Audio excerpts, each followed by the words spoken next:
Welcome to the Deep Dive. Today, we're diving straight into a really thought-provoking piece, When the Wine Runs Out. Right. We're here basically to pull out the key insights for you. Yeah. So the author kicks things off with this really vivid scene, the wedding at Cana, big celebration, but then disaster strikes. The wine runs out. Exactly. The wine just disappears. And it's kind of surprising, isn't it, that Jesus' first miracle tackles such a down-to-earth, almost irreligious problem. It is very human. And what's so compelling is how the author immediately links that moment, that feeling of the joy just draining away, to how things feel around many established churches right now. That sense that something essential is just gone. Yeah, that potential for embarrassment, the anxiety. The author sees that reflected in the challenges churches are grappling with today. Imagine the silence when the wine ran out. Oh, yeah, awkward. That feeling of things just grinding to a halt. The author thinks that mirrors a kind of quiet desperation some feel about the relevance of the church. Right. It feels like the vibrancy, you could say the wine, has run out for a lot of churches. But it's not all doom and gloom in the piece. No, not at all. The author argues that this situation, this feeling of being depleted, might actually, surprisingly, open up a real chance for something new. And the comparison used to explore this renewal, it's quite unexpected. Alcoholics Anonymous, AA. Yeah. Oh. And it's not just a throwaway comparison. The whole argument kind of hinges on this idea that the struggles, and maybe even more, the successes of an organization like AA could offer some really valuable lessons for the church. Okay. So that's what we're going to unpack today in this deep dive, looking at why the author thinks this moment of, apparent lack could actually be the spark for some pretty profound change. Okay, let's dig into that a bit more, this idea of the wine running out. The author sees churches facing some real headwinds, right? Definitely. It's not just a vague feeling. The piece acknowledges these big societal shifts, the move towards more secular thinking, more materialistic values, maybe. People finding community elsewhere. Exactly. Finding meaning in different places. And let's be honest, the way churches sometimes get portrayed in the media, it doesn't always help. Can make them seem a bit out of step, perhaps. Irrelevant, even. Right, like an anachronism. And this ties into the author's point that this isn't just a temporary dip. It feels genuinely novel, is the word used. Meaning the old ways aren't cutting it. Pretty much. The established structures, the traditions that worked before, they just aren't landing the same way now. The author does mention, lay leaders stepping up, doing more with less. Which is commendable, of course. Absolutely. But, and this is crucial, the author suggests just trying harder within the same old framework, doing more of the same but with fewer people or resources. That's probably not the answer. I feel a conservative approach, right? Not really engaging with the deeper changes. Exactly. There's a warning that just filling administrative gaps with lay leaders might miss the point if the underlying structure itself needs rethinking. Which brings up that fundamental question. What's the church actually for? The author suggests it's not just about keeping the institution going, it's about actively journeying out, participating in a bigger vision for the world. And that takes us back to the wedding story. The servants. The weary servants, yeah. They're asked to do something that must have seemed completely nuts. Fill these huge stone jars with water when everyone knows the problem is no wine. Right. Talk about feeling like your work is pointless. You can just picture them, can't you? Shaking their heads, maybe. Totally. But the author asks what kept them going. Why haul all that water when it seemed hopeless? It's a mirror, isn't it? For people committed to the church today when things feel like such an uphill battle. And then the twist. The miracle. Water becomes wine. And not just any wine. Loads of it. About 130 gallons, the author points out. And top quality stuff. Yeah, this unexpected, extravagant abundance after apparent failure. That's key to the whole allegory. It's about the potential for surprising renewal, even when things look really bleak. Which circles us right back to the really interesting bit. Alcoholics Anonymous. Yeah, the author is genuinely struck by how much churches might learn from AA's model. There's that statistic mentioned. It really stops you in your tracks. The idea that there might be as many AA groups as churches in some towns, and maybe, just maybe, as many people finding faith or support through AA as through conventional church activities. That's a provocative thought. Hugely, and it leads to that really bold statement. Alcoholics Anonymous is the church we do not know we have. Wow. What does that mean exactly? Well, I think it suggests that maybe those fundamental human needs, connection, support, honesty, maybe even spiritual growth, are being met effectively in places we don't traditionally think of as church. Unconventional means, yeah. The author calls it a mixed blessing, that AA thrives while church numbers decline, but clearly sees something valuable happening there. Like, think about a core AA principle, radical honesty. Admitting powerlessness. Exactly. Could the church learn something from that level of honesty? And part of that lesson, the author argues, connects to this idea of the hangover of power. That's such a great metaphor, isn't it? It really is. The argument is that the church is still sort of recovering from centuries of being really close to political power. Carousing with kings, queens, and ministers, as the author puts it. That long history leaves a mark, like an old habit you can't quite shake. Right. And that historical power, it often came with this expectation of social influence, maybe even control.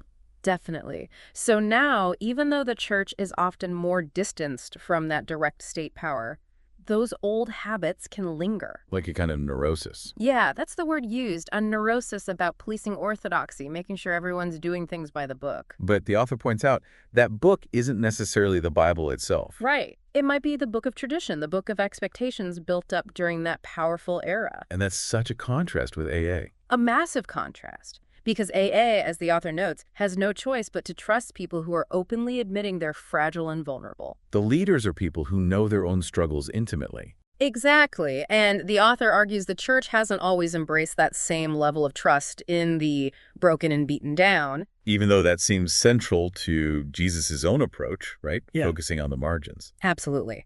Which leads to this really critical point. The need for vulnerability, for the courage to admit when things are, well, unmanageable. Just like someone in recovery. The author is saying, look, maybe the church as an institution needs to face its own vulnerabilities, its limits. Maybe admit that the current way of doing things just isn't sustainable anymore. That sounds exactly like AA's first step. It is, that fundamental admission. We admitted we were powerless, that our lives had become unmanageable. The author sees a powerful parallel there. And suggests the 12 steps themselves could almost be a kind of roadmap for church renewal. It's a striking idea. How these core principles of recovery in AA seem to echo some really fundamental Christian teachings. Like what specifically? Well, the author lists a few. Believing in a higher power for restoration, turning over your will, making that fearless moral inventory. Owning your stuff. Yeah.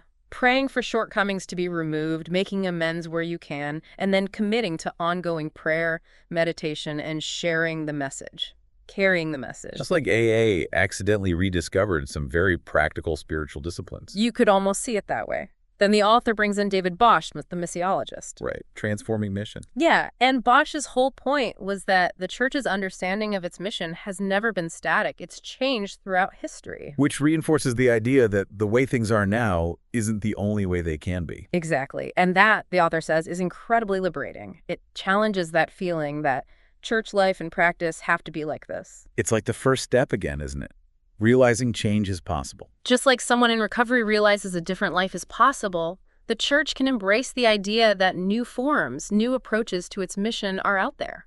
And this leads to that vision of, how does the author put it? Journeying out without power, aware of our vulnerability. Which sounds weak, maybe, but the author presents it as a strength. As a place of authenticity, yeah. A way to really be the church, to engage in mission that's more holistic, more real. And that's how you get to the finest quality wine in extravagant amounts. Right. That metaphor for renewed abundance, for flourishing, that comes precisely from that place of honesty, trust, and vulnerability. So you kind of have to admit the old wine has run out first, like at the wedding. Precisely. And then the author gets even more practical, outlining these 8 distinctive processes or steps that Jesus has demonstrated and urged us to follow. Not just abstract ideas, but ways of living. Yeah, practical ways to engage with the world and each other. Let's quickly touch on those. They're quite something. Okay, so first, really practice seeing the world from the perspective of the excluded, the marginalized. Get outside your own bubble. 2, consciously avoid resentment. Avoid that tit-for-tat instinct. Easier said than done sometimes. Tell me about it. 3, embrace community, fraternal relations beyond just blood ties. Build chosen family. Yeah. 4, understand that the Christian way of knowing is relational. It's through connection. Not just intellectual assent. 5, believe that prayer actually makes a difference. 6, acknowledge weakness and vulnerability. See it not as a failure, but as a starting point. 7. Resist the urge to always possess the final truth. Be certain about everything. Allow for mystery, perhaps. Humility. And 8. Accept the challenge of journeying out with real concern for the whole world. Okay, those are quite a list. They are, and the author's conclusion is basically if the church can lean into these ways of being, ways modeled by Jesus, it could become radically different. It could experience this extraordinary cascade of grace. Even just acknowledging the brokenness, the need for renewal, is a vital first step. That's presented as crucial. Even if fully living out all 8 steps feels a long way off, just admitting the possibility, the need, that opens the door. And this isn't just about churches, is it? You could apply this thinking to almost any institution feeling stuck. That's a good point. So let's try and sum this up. This piece uses that powerful story, the wedding where the wine ran out, and this may be a surprising example of Alcoholics Anonymous, Right. to suggest that the real challenges established churches are facing today, while they feel serious, they actually hold this incredible opportunity. An opportunity for deep renewal. And that renewal, the author argues, comes from a radical shift. Embracing vulnerability, really listening to and learning from those on the margins, and actively trying to live out the kind of steps, the processes that Jesus himself demonstrated. Yeah, it's a compelling argument. It really challenges conventional thinking about church strength and success. Which leads us to a final thought, maybe something for you, the listener, to consider. Given this comparison the author makes, what might be the water that needs drawing in your life or in your community or maybe even in your workplace today? And following on from that, what kind of surprising, abundant wine might emerge if we actually took the risk, did the work, even when it feels a bit pointless or unconventional? How might adopting that posture of vulnerability, being willing to learn from unexpected people and places, how might that lead to renewal and flourishing in ways we just can't predict right now?